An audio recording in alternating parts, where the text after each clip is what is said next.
The Sable Knight, an epic, by Joshua Lawrence Marvel, read by Garret Grove.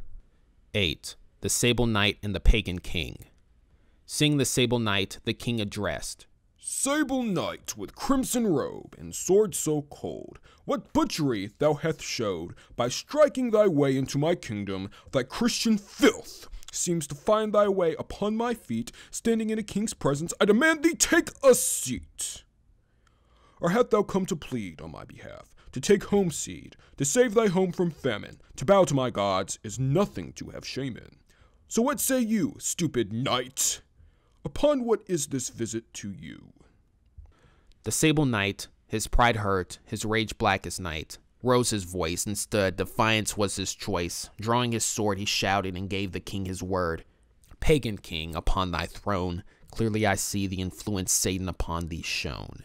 Anger in my sword shall find thy heart, and take all that is thine, as a hunter takes a hart. Draw thy sword, O wicked fiend, face thy match, forget thy cowardice, and do this thing.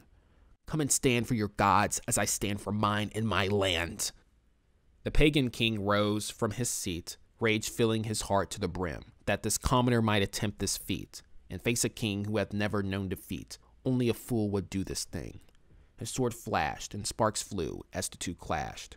Strength and courage in two, forever locked in battle, such traits only known by a few.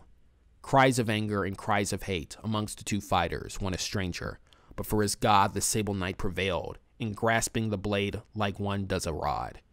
He smashed the cross guard into the pagan's king golden crown. The king's head became wounded by golden shard, and hatred burned in the king's heart. With demonic strength he countered, as demons worked his blade sharp. He crushed the Sable Knight to the ground, and black paint gave way for white, as he picked himself up without a sound. The pagan king let loose a gasp, to see brilliant white from the thin scratch. His sword struck the ground with a rasp. The king exclaimed, Only one hath access to such colored armor. Thou art not the commoner I claim thee to be. Thy name is royalty, thou art of purple blood, I now see. Prince Aldemar thou art, but thy hath come violently into my kingdom, and therefore I shall send thee away in a cart. And so death rode screaming, strikes sending sparks, the Sable Knight's armor steaming. Upon his knees the Sable Knight fell, his weary head aching as he looked into hell.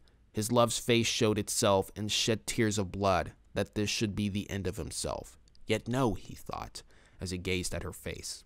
My life is thine, and I shall survive, no matter what devils I face.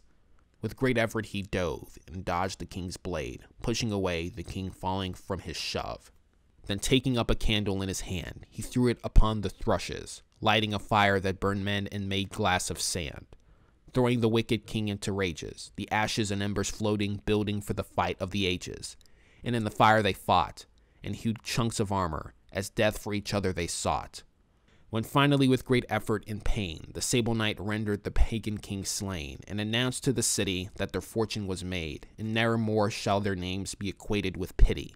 Then mounting his horse, he bid them adieu, leaving the body of the king lying on the street, his soul in hell, forever reminded of the day he now rue.